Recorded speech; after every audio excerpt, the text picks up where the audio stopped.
chúa chúa ye chu luang de we kwa he di na gwa daran ku te jen ke ya ka ya sham lo ko pyo yum kir so e ben ken pinyanam galale de jur ko ga chigar nem na dende o ye kara ne chwale a kamer pe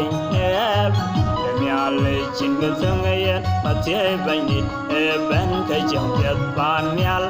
dugu chang da miale chok chiriwe daniam ku chang da gwan yane na bian bi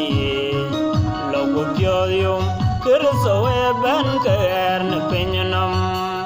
galale da jur ko ga chigar nem ne dinda ko ye karar ne chwale a kamer pe di de miale chinga thangaya ray on the corgo I should talk a walk sanai la jeng de miale je di berai daranyai logo pyodium kirso e ben ka er na penyanam galale de jur ko ga chigar nem ne dinda ko ye karar ne chwale a kamer pe di de miale chinga thangaya in boyale chimiale din man chuo tuo yesu awo chelau